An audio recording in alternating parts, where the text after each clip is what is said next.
अब हीलिंग में भी ऐसा है कि हम जिस हीलिंग मोडालिटी पे प्रैक्टिस करते हैं वो एक्सेस बार्स। हालांकि हर हीलिंग काम तो उसी तरह से करती है, पर ये मुझे ज्यादा पसंद है मोडालिटी। एक्सेस का जो मेन फंडा है, एक्सेस क्या रिजल्ट देता है, हमारे जितने भी बिलीव्स हैं, थॉट्स हैं, जो हमने बाहर से उठाए हुए, जो हमारे नहीं है, क्योंकि 99% हमारे नहीं है, वो सारा का सारा कचरा, गार्बेज को निकालना चाहिए और आपको आपके नियत स्वभाव में लिखा। क्योंकि मेरे अंदर से अगर वो चीजें जो मेरी नहीं है, जो मैंने मेरी मर्जी से भी नहीं ली हुई है, मुझे अगर बातें किसी से अगर मैं बात भी कर रहा हूँ और उसके बिलीव्स को मैंने पेरेंट्स का इन्फ्लुएंस होता है, टीचर्स का इन्फ्लुएंस होता है, फ्रेंड्स का इन्फ्लुएंस होता है। ऐसे ही होता है। जैसे बच्चा पैदा होता है, वो जिस स्कूल में पहले तो पढ़ने जाएगा, पड़ोसी का बच्चा जिसमें जा रहा है, हो सकता है कि उसमें उसको भेज दिया जाए कि दोनों साथ चले जाए। उसके बाद फिर वो जैसे जैसे बड़ा होता है, ये पापा के जैसा देखता है, ये ताऊ पे गया है, ये फला गया है, ब्ला ब्ला, उसके साथ बहुत सारी कंडीशनिंग उस बच्चे के ऊपर धीरे धीरे थोप दी जाए। अच्छा भला वो गर्भ में था, पूरी तरह से वो मोक्ष की अवस्था में था, मतलब उसको कोई लेना देना किसी से, ठीक है। लेकिन जैसे वो बाहर आया, वैसे वो सोसाइटी का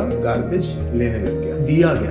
पहले तो दिया गया, बाद में उसको आदत पड़ गई, फिर वो लेने लग गया, फिर वो सलाह के रूप में लेने लग गया, और उसका जो अपना नेचर है वो कहीं का कहीं दब गया। अब वो जो भी डिसीजन ले रहा है वो पूछ के ले रहा है, अगर वो पूछ नहीं रहा तो याद करके ले रहा है, उसका अपना कोई डिसीजन। वो इतना डरने लग जाता है बच्चा कि अगर मैंने पूछा और मैंने उसकी बात नहीं मानी तो भी उसको पता लग जाएगा। सामने वाले को मुझसे पूछा ही क्यों, जब मानना ही नहीं था तो। यहाँ तक का फियर डेवलप होना शुरू हो जाए, ठीक है। मतलब हम एज ए जो नेचर है वो कहीं का कहीं दबा होता है। अब पूरी जिंदगी यही काम है कि उसको उस लेयर्स को निकालनी शुरू करो, कहाँ पे आप अटके हो, और उसको निकालने के लिए हीलिंग मोडालिटी काम लगती है। एक्सेस सिंपली हमारे सर में कुछ ऐसे पॉइंट्स हैं, कुछ ऐसे कमरे बने हुए हैं जहां पर हम अलग अलग तरह के बिलीफ्स और थॉट्स और वहां जाके वो जगह बनाती है। क्योंकि सीधी सी बात है, ब्रेन में पार्ट्स होते हैं, वहां पर यूं समझो कि कहीं पर भी उसने अपनी जगह बना ली। जैसे मैं कहूँगा, अगर आपको किसी की बात का बुरा लगा, आपने ले लेना चाहते हुए ले लिया, वो कहीं ना कहीं तो अंदर है। भाई खाना खाते हैं, शिट के थ्रू बाहर निकल जाते हैं लेकिन थॉट्स, कही हुई बात तो अंदर रहती है, वो कहीं जाने वाली नहीं है। तो हीलिंग मोडालिटी उसको बाहर निकालने में हेल्प करती है। सिंपल उसका प्रोसेस। अब जरूरी नहीं आप हीलिंग से ही वो चीजें कर, लेकिन इजी है और आपको खुद को करना नहीं पड़ता, कोई और आपके लिए करता है, ठीक है। खुद के सेशंस होते हैं, तो इसमें आपको खुद कुछ नहीं करना। दूसरा मैं कहूँगा ध्यान, मेडिटेशन।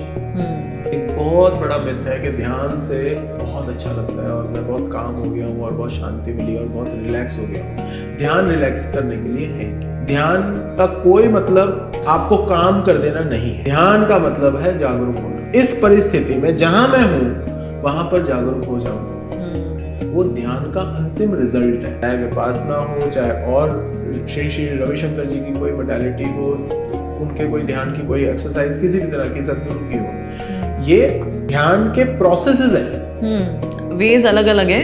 ध्यान नहीं है वो। कोई कहे कि मैं ध्यान पे बैठ के आया तो ठीक है, बैठ के आया, बहुत अच्छी बात है। लेकिन अगर आपकी लाइफ में कोई प्रॉब्लम आती है और अब आपको डील करनी है, उस वक्त पता लग जाता है कि किसने कितना ध्यान किया है। आपका रिएक्शन और रिस्पॉन्स क्या है? अल्टीमेटली तो यही है कि मेरे पास जो प्रॉब्लम आए और मैं उसके साथ अगर डील ही नहीं कर पा रहा हूँ, ध्यान का फायदा क्या?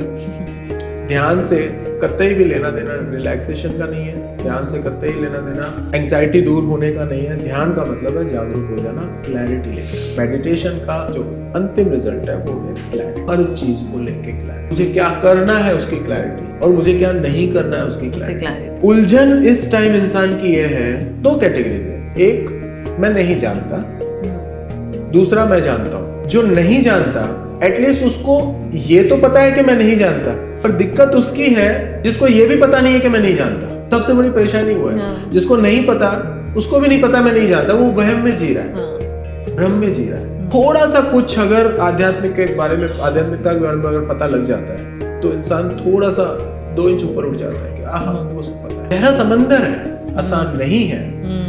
आध्यात्म एक 2-धारी तलवार है।